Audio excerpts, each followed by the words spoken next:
Assalamu alaikum guys, welcome back to Destiny Coaching Classes. Hope you all are doing very well. I am also well. So in this video we are going to talk about the second tense, that is present continuous tense. It is also known as present progressive tense and present imperfect tense. Last video में हम लोगों ने present indefinite tense के बारे में discussion किया था। आप लोग ने में से जिन्होंने भी वो वीडियो नहीं देखी है प्लीज जाके वो वीडियो देखिए, मैं लिंक डिस्क्रिप्शन बॉक्स में दे दूंगी। और अगर वीडियो अच्छा लगता है तो लाइक कीजिए, शेयर कीजिए और मेरे चैनल को सब्सक्राइब कीजिए। So without further any delay let's get into the video. What is present continuous tense? Any action or event that are happening or developing now. कोई भी ऐसा एक्शन, कोई भी काम या फिर इवेंट जो अभी हो रहा है, हाल फिलहाल में चल रहा है या विकसित हो रहा है, ऐसे टेंस को हम लोग प्रेजेंट कंटिन्यूअस टेंस कहते हैं। The present continuous tense is the way to convey any action or condition that is happening right now. कोई भी काम या कोई भी कंडीशन जो कि अभी चल रही है, प्रेजेंट वक्त में अभी वो चीजें हो रही हैं या होती रहती हैं, तो उन सारे कामों को, उन सारे सेंटेंस को हम प्रेजेंट कंटिन्यूअस टेंस में लाते हैं। It is often used for activities और situation that are happening now. कोई भी काम जो अभी चल रहा है या कोई भी सिचुएशन जो अभी है फिलहाल के वक्त में, तो इसे हम क्या कहते हैं? Present continuous tense. Present continuous tense से हमें किसी ऐसे कार्य या घटना के वर्तमान में जारी होने का पता चलता है। वह कार्य या घटना जो हमारी आंखों के सामने हो रही हो। कोई भी काम जो हमारे आंखों के सामने हो रहा है, इसका ये मतलब हरगिज भी नहीं है कि वो काम कंप्लीट हो चुका है। नहीं, वो फिलहाल में वो कंटिन्यू है, मतलब कंटिन्यूटी की तरफ है, यानी वो जो है वो निरंतर जारी है। इसमें किसी कार्य या घटना का अपूर्ण होना पाया जाता है। किसी भी घटना को, हम किसी भी काम को ये नहीं कह सकते हैं कि वो काम शुरू हुआ है या चल रहा है तो वो खत्म हुआ है कि नहीं। इसमें किसी भी काम के कंप्लीशन का कोई भी इशारा नहीं होता है, इसीलिए इसको इम्परफेक्ट यानी कि अपूर्ण बोला जाता है। इस टेंस को प्रेजेंट प्रोग्रेसिव टेंस कहते हैं। इस टेंस को क्या कहते हैं? प्रोग्रेसिव टेंस, यानी वर्तमान निरंतर काल, या फिर इसको इम्परफेक्ट यानी अपूर्ण काल भी कह सकते हैं। जैसे कि एग्जाम्पल हमारा देखिए, पंछी उड़ रहे हैं। पंछी क्या कर रहे हैं? उड़ रहे हैं, अभी उड़ रहे हैं। अब वो उड़ के कब जाके पेड़ पे बैठे, वो हम लोगों के आंखों के सामने नहीं हो रहा है, लेकिन जो हमारे आंखों के सामने हो रहा है वो है उड़ रहे हैं। दूसरा है, मैं खाना बना रही हूँ। अभी प्रेजेंट टाइम में मैं जब बात कर रही हूँ तो इस वक्त मैं खाना बना रही हूँ। सेंटेंस इंडिकेशन क्या कर रहा है? इंडिकेट कर रहा है कि अभी खाना बनने का काम जारी है। वह हंस रहा है, कोई भी इंसान है वो अभी हंस रहा है, तो ये सेंटेंस क्या बता रहा है? किसी इंसान के हंसने को बता रहा है। लास्ट है हमारा, मीता पत्र लिख रही है। मीता जो है राइट नाउ, अभी वर्तमान में वो क्या काम कर रही है? वो लिखने का काम कर रही है। तो ये है हमारा प्रेजेंट कंटिन्यूअस टेंस। इसको बहुत ही आसान भाषा में समझिए कि जो भी काम, जिससे भी किसी काम के होने का, जारी रहने का पता चले, वो उसे प्रेजेंट कंटिन्यूअस टेंस कहते हैं। चलिए हम लोग अपने नेक्स्ट टॉपिक की तरफ बढ़ते हैं कि प्रेजेंट कंटिन्यूअस टेंस की पहचान क्या होती है। देखिए, इसको हिंदी में समझना बहुत आसान होता है। जैसे कि प्रेजेंट इंडेफिनिट में मैंने पहचान बताया था, इसी तरह से प्रेजेंट कंटिन्यूअस टेंस की पहचान भी होती है। हिंदी का कोई भी सेंटेंस है और उनकी क्रियाओं के लास्ट में देखिए, रहा है, रही है, रहे हैं, रहा हूँ, रही हूँ, ये सारे आते हैं। अगर वर्ड्स आते हैं तो आप समझ जाइए कि ये प्रेजेंट कंटिन्यूअस टेंस है। देखिए एग्जाम्पल हमारा, मैं लिख रही हूँ। अभी क्या हो रहा है? लिख रही हूँ। देखिए लास्ट में हमारा रही हूँ आया। तुम देख रहे हो, वे जा रहे हैं, सोहन आम खा रहा है। तो ये सारे सेंटेंस के लास्ट की क्रिया में क्या आ रहा है? रहा, रही, रहे, रहा हूँ आता है। रहा रही के साथ है आएगा तो क्या हो जाएगा? Present continuous tense. अब देखिए इंग्लिश में प्रेजेंट कंटिन्यूअस टेंस को कैसे पहचाने, ये थोड़ा डिफिकल्ट है। क्यों? क्योंकि हिंदी में पहचान मैंने बता दिया कि रहा, रही, रहे के साथ है रहेगा तो हिंदी में पहचान। इंग्लिश में क्या पहचान होती है? तो इंग्लिश में पहचानने का सबसे अच्छा तरीका होता है कि उस सेंटेंस के स्ट्रक्चर को हम लोगों को समझ लेना चाहिए। तो प्रेजेंट कंटिन्यूअस टेंस को कि इंग्लिश में स्ट्रक्चर क्या होता है, किसी भी से प्रेजेंट कंटिन्यूअस टेंस का स्ट्रक्चर जो होता है उसमें इज एम आर ये हेल्पिंग वर्ब जरूर होंगे, और उसके साथ क्या होता है, वर्ब का फर्स्ट फॉर्म प्लस आईएनजी। अब यहाँ पे देखिए वर्ब का फर्स्ट फॉर्म और प्लस आईएनजी यानी क्या हो जाता है, ये वर्ब का फोर्थ फॉर्म। मैंने आप लोगों को फॉर्म ऑफ वर्ब बताया था कि V1 V2 V3 V4 V5 क्या होता है, स्क्रीनशॉट भी लगाया था, बहुत सारे वर्ड्स भी थे उसमें। तो हमारा V1 V2 V3 ये तो आपको याद करना होता है कि वर्ब का अगर फर्स्ट फॉर्म दिया हो तो सेकंड और थर्ड क्या होगा, ये दोनों याद करना पड़ता है। लेकिन अगर वर्ब का फर्स्ट फॉर्म दिया हुआ आपको V4 में इसको बदलना है तो क्या करना होगा, सिर्फ और सिर्फ आईएनजी लगाना होता है। तो आप लोग कंफ्यूज जरा भी मत होइएगा कि V4 क्या होता है या फिर वर्ब के फर्स्ट फॉर्म में आईएनजी किस तरह लगाते हैं, उसकी भी मैं अभी ट्रिक्स सबकी बताऊंगी कि कहाँ आईएनजी किस में कैसे लगाते हैं। तो क्या करते हैं, इज एम आर के साथ वर्ब का फोर्थ फॉर्म यानी कि वर्ब में आईएनजी लगाएंगे। अब चलिए बात करते हैं, ये आईएनजी लगाने की भी कुछ ट्रिक होती है कि कोई वर्ब का फॉर्म दिया हुआ था उसको किस तरह से उसके फॉर्म को चेंज करेंगे।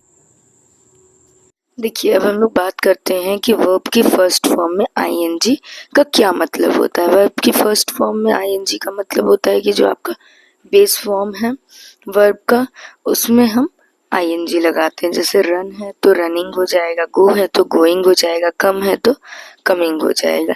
ये होता है हमारा वर्ब का फोर्थ फॉर्म, या ये कह लीजिए कि वर्ब के फर्स्ट फॉर्म में आईएनजी लगाना। अब देखिए आईएनजी जोड़ने के भी कुछ नियम होते हैं, तो नियम क्या क्या है ये हम देख लेते हैं। पहला नियम है हमारा, पहला जो रूल है, यदि किसी वर्ब के अंत में कोई कॉन्सोनेंट आए और उससे पहले कोई वॉवेल आए तो आखिरी लेटर को डबल करके उसमें आईएनजी लगाते हैं। देखिए कोई भी वर्ड है लिखा हुआ उसमें लास्ट वाला जो देखिए लेटर है वो क्या है, कॉन्सोनेंट है, और कॉन्सोनेंट के पहले वाला जो है यानी लास्ट के पहले वाला वो वॉवेल हो, तो उसमें क्या करते हैं कि लास्ट वाला जो लेटर रहता है उसको डबल करते हैं, उसके बाद आईएनजी लगाते हैं। जैसे एग्जाम्पल DIG, जी क्या है हमारा कॉन्सोनेंट है और जी के पहले आई है, तो आई क्या है हमारा वॉवेल है। तो जब आईएनजी हमें लगाना होगा तो क्या करेंगे, जी को हम डबल कर देंगे। जैसे डिगिंग, DIGG लगाएंगे, डिगिंग हो गया हमारा डिगिंग। नेक्स्ट है हमारा कटिंग, तो टी क्या है हमारा कॉन्सोनेंट है और यू क्या है हमारा वॉवेल है, तो इसमें भी क्या करेंगे, टी को डबल कर देंगे। तो इस तरह से हमारा फर्स्ट रूल ये कहता है कि जब कोई वर्ड के लास्ट में कॉन्सोनेंट आए और कॉन्सोनेंट के ठीक पहले वाला लेटर वॉवेल हो तो हम लोग क्या करते हैं कि जो लास्ट वाला लेटर है उसको डबल करके फिर आईएनजी लगाते हैं। तो ये हमारा फर्स्ट रूल हुआ। नाउ सेकेंड रूल की तरफ जाते हैं। देखिए सेकेंड रूल क्या है हमारा, यदि किसी वर्ब के अंत में ई जुड़ा हुआ तो ई की जगह वाई लगाते हैं। किसी भी वर्ब के अंत में किसी भी वर्ड है उसके अंत में जैसे ई जुड़ा हुआ है तो ई को पूरा हटा देते हैं और वाई का इस्तेमाल करते हैं। जैसे एग्जाम्पल LIE लाई, लाई है यहाँ पे लिखा हुआ, अब आईएनजी लगाना है तो क्या करेंगे, एल के बाद आई हटा के डायरेक्ट हम वाई यहाँ पे पुट करेंगे और देन हम आईएनजी लगा देंगे। नेक्स्ट है हमारा टाई, TIE है, आई हटाएंगे वाई लगाएंगे उसके बाद आईएनजी लगाएंगे, तो ये हो जाएगा TYING टाइम। फिर उसके बाद डाई, तो डाई में भी क्या करेंगे, आई हटाएंगे और वाई लगा के आईएनजी लगा देंगे, तो ये हमारा हो जाएगा डाइंग। नाउ नेक्स्ट है हमारा थर्ड नंबर रूल, जिन वर्ब के अंतिम लेटर ई हो तो ई को हटाकर आईएनजी जोड़ लेते हैं। कोई भी वर्ब है उसका लास्ट वाला लेटर यानी अंतिम लेटर ई लिखा हुआ है तो उसमें क्या करते हैं, ई को कम्प्लीटली हटा देते हैं और उसमें आईएनजी जोड़ देते हैं। जैसे कि ड्राइव है तो वी के बाद ई है ना, ड्राइव, ई पे एंड हो रहा, ई है लास्ट लेटर तो ई को हटा के आईएनजी लगा देंगे। दूसरा हमारा लिव, तो ई हटा के क्या हो जाएगा, आईएनजी लग जाएगा। तो ये क्या हो गया हमारा लिविंग। नेक्स्ट है हमारा सेव, तो इसमें क्या करेंगे, ई हटा के क्या कर देंगे, आईएनजी लगा देंगे, तो सेविंग हो जाएगा। तो ये था हमारा थर्ड रूल। तो देखिए अब हमारा नेक्स्ट रूल क्या कहता है देखते हैं। चलिए बढ़ते हैं अपने नेक्स्ट रूल की तरफ, वो है रूल नंबर 4। यदि वर्ब के अंत में डबल ई आए तो उसमें ई नहीं हटाते हैं और उसमें आईएनजी जोड़ देते हैं। देखिए इसके पहले वाले में हम लोगों ने सिंगल ई की बात किया था, तो जब कभी ऐसे वर्ब में सिंगल ई आए तो आईएनजी लगा देते हैं, ई को हटा के आईएनजी लगा देते हैं। लेकिन अब ये वाला रूल जो है इसमें डबल ई की बात है, तो इसमें ई को नहीं हटाते हैं, वर्ब को एज इट इज छोड़ देते हैं डबल ई के साथ ही और उसमें आईएनजी लगा देते हैं। तो ये क्या हो जाएगा, जैसे एग्जाम्पल हमारा सी, इसमें के बाद क्या है, डबल ई है, तो हम नहीं हटाएंगे और उसके बाद क्या कर देंगे, आईएनजी लगा देंगे। दूसरा हमारा फ्ली, डबल ई है तो नहीं हटाएंगे, आईएनजी लगा देंगे। नेक्स्ट है हमारा अग्री, तो क्या करेंगे हम, डबल ई को हटाने की जरूरत नहीं है, सिर्फ और सिर्फ आईएनजी लगा देंगे, तो अग्रीइंग हो गया। ये है हमारा 4 रूल जो कि आईएनजी लगाने के लिए अमूमन यूज होता है। नेक्स्ट है हमारा, अब बात करते, मैंने आपको 2 चीजें बनाई थी कि एक तो वर्ब की फोर्थ फॉर्म यानी आईएनजी लगा हुआ वर्ब होगा और एक होता है हमारा इज एम आर, यानी कि वो होता है हमारा हेल्पिंग वर्ब। हेल्पिंग वर्ब क्या होता है, इसमें इज एम आर, कंटिन्यूअस में इज एम आर लगते हैं। तो अब इज कहाँ लगाएंगे, एम कहाँ लगाएंगे और आर कहाँ लगाएंगे वो समझ लेते हैं। देखिए सिंगुलर सब्जेक्ट, कोई भी सिंगुलर सब्जेक्ट है, ठीक है, जैसे ही हो गया, शी हो गया, इट हो गया, या किसी का नाम हो गया, या कोई भी सिंगुलर नाउन या प्रोनाउन हो गया, उसके साथ हम क्या लगाएंगे, इसका इस्तेमाल करेंगे। जैसे बहुत सारे एग्जाम्पल्स मैंने यहाँ पे दिए हैं, he is eating, she is dancing, Ram is going, Sneha is laughing, it is raining, the girl is jumping, the boy is talking, the cow is grazing। तो ये सब क्या है, किसी सिंगुलर नाउन या प्रोनाउन है या फिर किसी का नाम है। तो हम लोगों ने ये यहाँ पे इसका इस्तेमाल किया। अब देखते हैं कि आर का इस्तेमाल कब करते हैं। देखिए इसका इस्तेमाल सिंगुलर के साथ होता है, आर का इस्तेमाल उसके अपोजिट प्लूरल के साथ होता है, ठीक है। तो प्लूरल, कोई भी प्लूरल सब्जेक्ट होगा, प्लूरल नाउन या प्रोनाउन होगा, एक से ज्यादा लोगों की बात होगी, तो वहां पे क्या करेंगे, हम आर का इस्तेमाल करेंगे। जैसे कि you are writing, we are playing, they are going, the dogs are barking, the girls are singing, the boys are reading. यहाँ पे जितने भी सेंटेंस या वाक्य दिए हुए हैं उन सब में क्या किया गया है, प्लूरल सब्जेक्ट का इस्तेमाल किया गया है। या तो वो प्लूरल नाउन या प्रोनाउन है या फिर एक से ज्यादा लोगों की बात है। तो ये हो जाता है हमारा प्लूरल सब्जेक्ट के साथ में आर लगाते हैं। अब बात करते हैं कि एम का प्रयोग कहाँ किया जाता है। तो देखिए एम का प्रयोग सिर्फ और सिर्फ आई के साथ किया जाता है। आई जहां भी रहेगा वहां पे आग बंद करके एम ही आता है, ना इज आता है ना आर आता है। तो आई के साथ हमेशा एम का इस्तेमाल किया जाता है। आई एक अकेला है, उसके साथ एम का इस्तेमाल किया जाता है। तो ये हो गया कि इज, एम और आर का इस्तेमाल कहाँ किया जाता है, इसका यूज कहाँ कहाँ पे होता है। ये सारी बातें क्लियर हो गई हैं, होपफुली कि आप लोगों को समझ में आई होंगी। मैंने बहुत अच्छे से समझाने की कोशिश किया है। अब देखिए, अब हम बात करते हैं अपने नेक्स्ट टॉपिक की तरफ।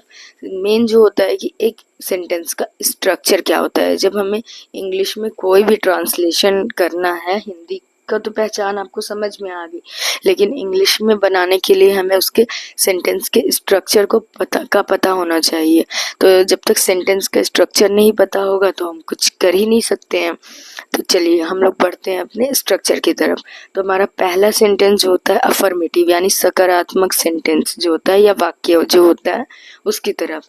तो पहले हमारा सकारात्मक जो वाक्य होता है उसमें क्या होता है, हमारा स्ट्रक्चर सब्जेक्ट होता है। सब्जेक्ट यानी कि कर्ता यानी डूअर ऑफ, मतलब सेंटेंस में जो कर्ता हो रहा है, जो काम कर रहा है, जो एक्शन कर रहा है वो है। उसके बाद इज एम आर का इस्तेमाल करते हैं, सब्जेक्ट के हिसाब से इज एम आर का इस्तेमाल करते हैं।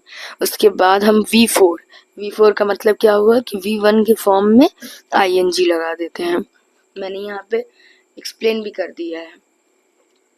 कि V4 का मतलब हुआ कि V1 प्लस ING। तो मैं जहाँ भी V1 प्लस ING लिखूंगी तो आप लोग समझ जाइएगा कि मैंने V4 मतलब V4 की बात हो रही है।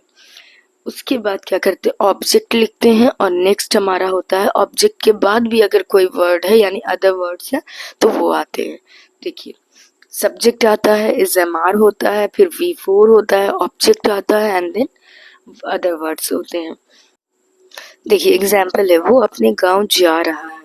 तो देखिए इसको इंग्लिश में ट्रांसलेट किस तरह से करेंगे। पहले तो हिंदी में आप समझिए कि रहा, रही, रहे के साथ है दिया हुआ यानी प्रेजेंट कंटिन्यूअस टेंस है। इसको इंग्लिश में ट्रांसलेट करने के लिए सब्जेक्ट पहले लिखेंगे। तो रहा यानी किस लड़के की बात हो रही है तो वो क्या होगा, यहाँ पे लड़का यानी लड़के के लिए लगाएंगे ही। अब देखिए सिंगुलर सब्जेक्ट है तो इसके साथ क्या लगेगा, इज। ही इज, यहाँ तक की कहानी क्लियर। जानेंगे इंग्लिश होती है गो, लेकिन हम क्योंकि आईएनजी लगाएंगे तो क्या हो जाएगा, गोइंग। He is going. अब वो अपने गांव जा रहा है तो अपने की इंग्लिश क्या होगी, ही के लिए क्या हो जाएगा इसका possessive his. He is going to his village. देखिए दूसरा एग्जाम्पल, ये लड़के शोर कर रहे हैं, दीज बॉयज, ये लड़के यानी कि इसकी इंग्लिश, ये की इंग्लिश होती है दीज, लड़के यानी एक से ज्यादा लड़कों की बात हो रही है तो क्या हो जाएगा बॉयज। अब जहाँ प्लूरल सब्जेक्ट है वहां पे प्लूरल वर्ब भी आएगा, हेल्पिंग वर्ब भी आएगा। तो ये क्या हो जाएगा हमारा आर। मेकिंग, मेक होती है नॉइस, शोर करने को होता है making a noise, make a noise, लेकिन यहाँ पे वर्ब में हमें मेन वर्ब में क्या करना है, आईएनजी जोड़ना है। तो क्या हो जाएगा मेकिंग अ नॉइस। तो क्या हो जाएगा, these boys are making a noise. वो कहानी लिख रही है, वो की लिख रही, रही यानी लड़की की बात हो रही है तो यहाँ पे वो की इंग्लिश क्या हो जाएगी, शी।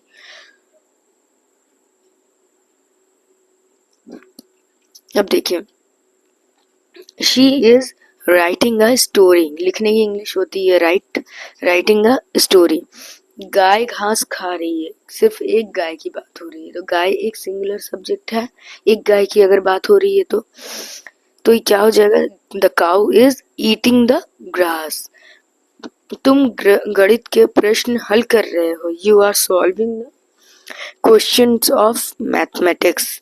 मैं सो रहा हूँ, आई एम स्लीपिंग। मैं जंगल से लकड़ियां ला रही हूँ, I am bringing wood from the forest. तो देखिए ये सारे सेंटेंस है जो कि मैंने आपको बतौर एग्जाम्पल दिए हैं ताकि आप लोगों को समझने में आसानी हो। तो ये थे हमारे अफर्मेटिव सेंटेंस स्ट्रक्चर की, अफर्मेटिव सेंटेंस को किस तरह से लिखा जाता है।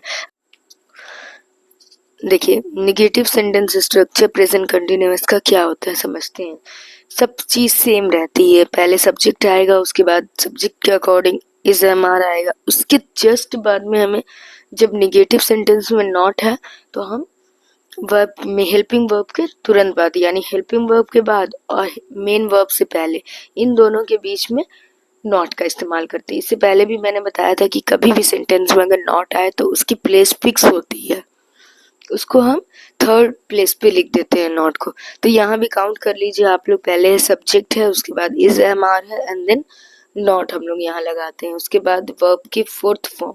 देखिए प्रेजेंट कंटिन्यूअस में एक चीज बहुत अच्छी है कि इसमें वर्ब की फॉर्म ऐसा नहीं है कि नॉट आया तो फिर वो चेंज हो जाती है, वो वर्ब की फर्स्ट फॉर्म ही रहती है, नहीं। इसमें अगर चाहे सेंटेंस अफर्मेटिव हो, नेगेटिव हो, इंट्रोगेटिव हो या इंट्रोगेटिव नेगेटिव हो, वर्ब की जो फॉर्म है वो आईएनजी के साथ ही आती है।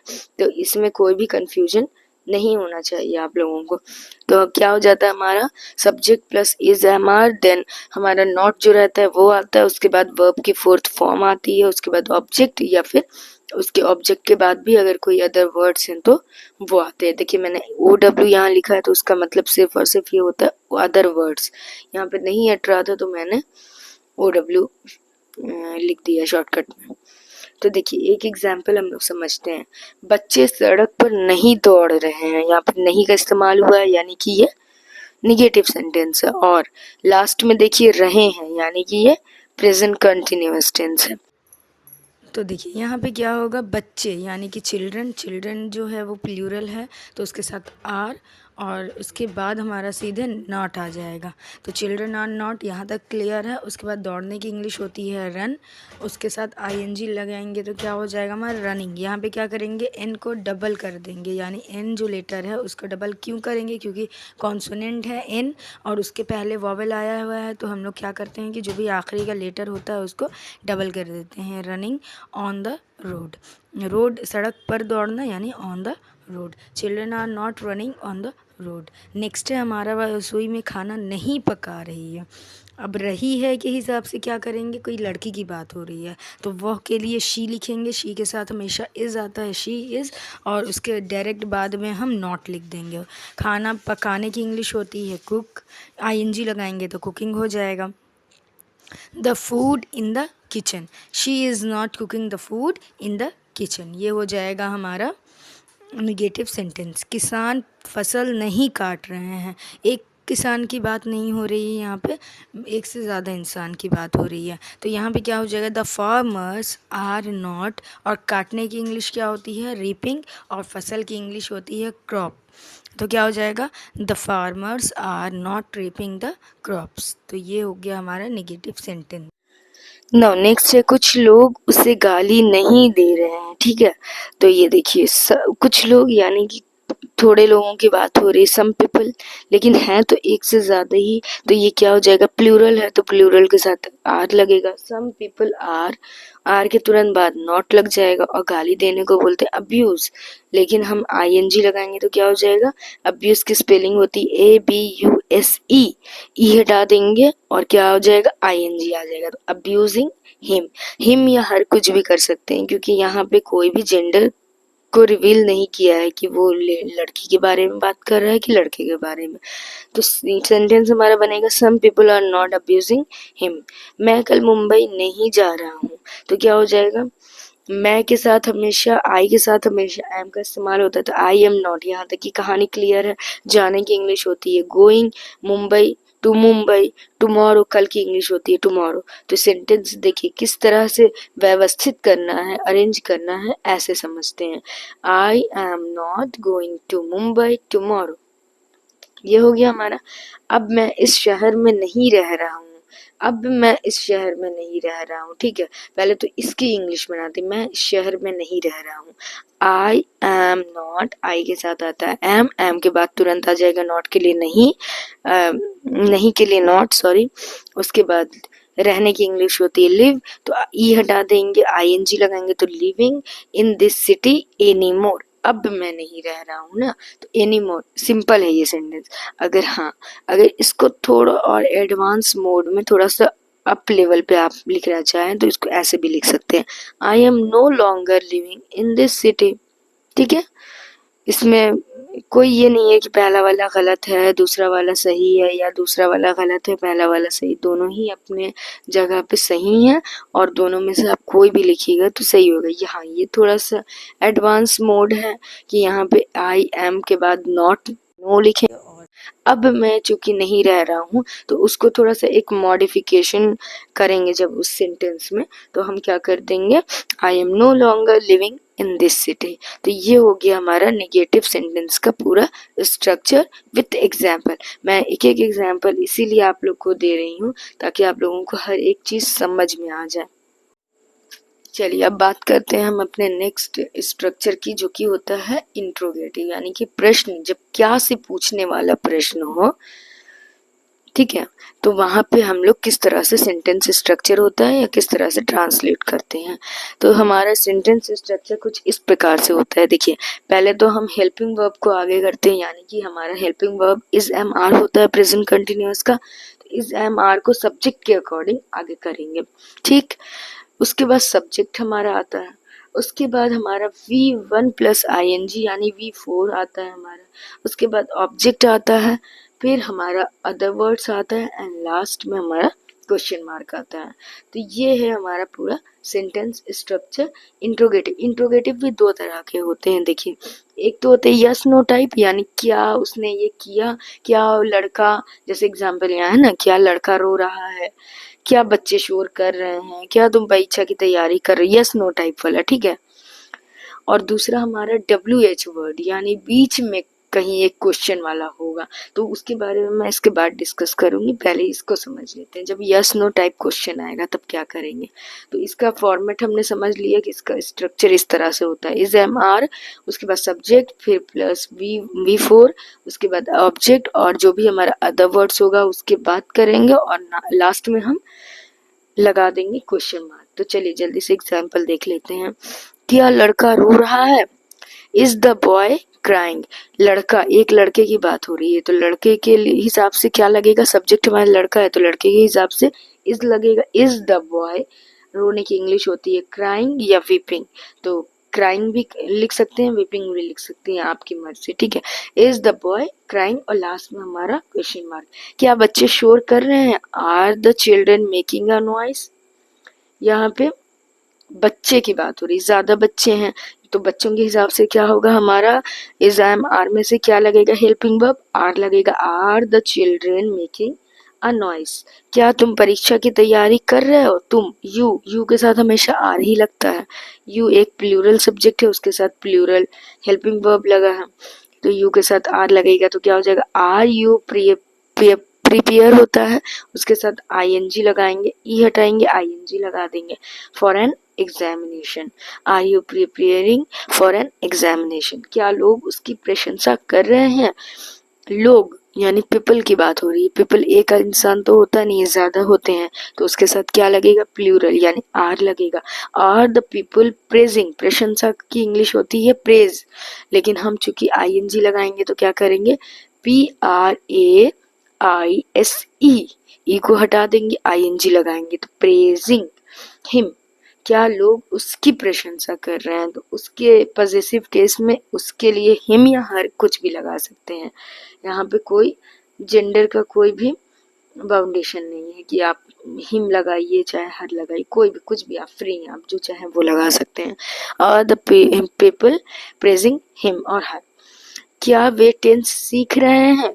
वे की इंग्लिश होती है तो दे के साथ हमेशा आर लगता है, तो आर दे लर्निंग? सीखने को लर्न करना होता है तो लर्न के साथ आईएनजी लगाएंगे, तो लर्निंग टेंस। क्या मैं तुम्हें पढ़ा रही हूँ?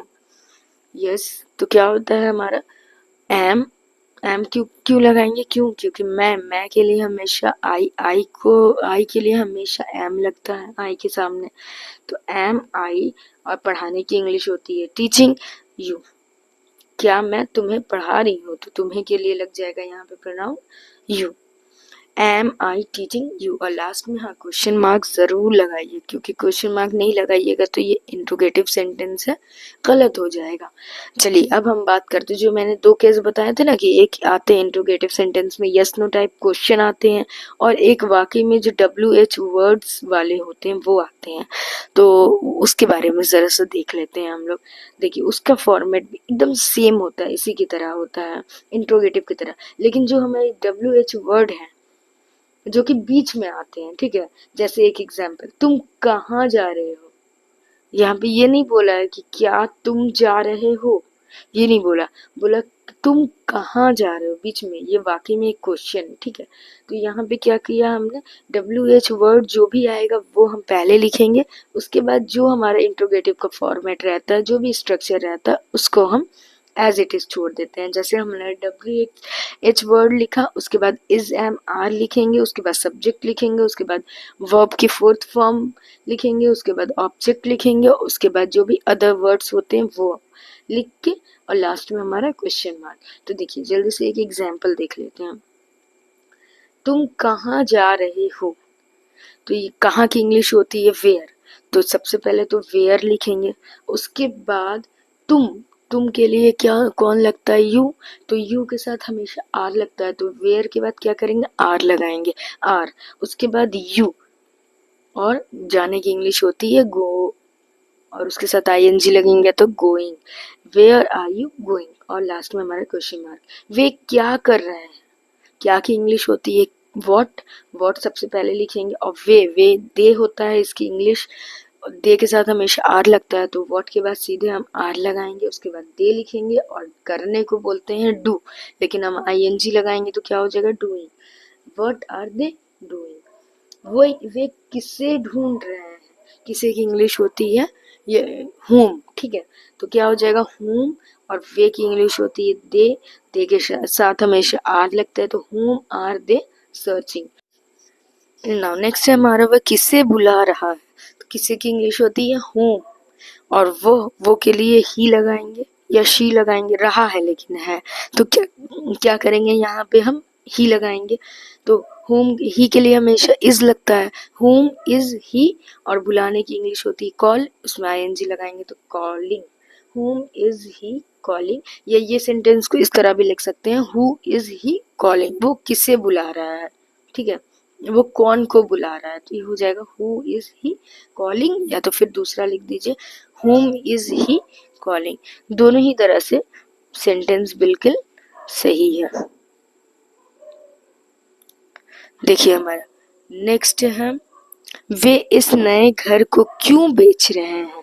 देखिए क्यों की इंग्लिश होती है वाई, और वे के लिए लगता है दे के साथ हमेशा आता है आर, तो वाई आर दे, यहाँ तक की कहानी पूरी क्लियर है।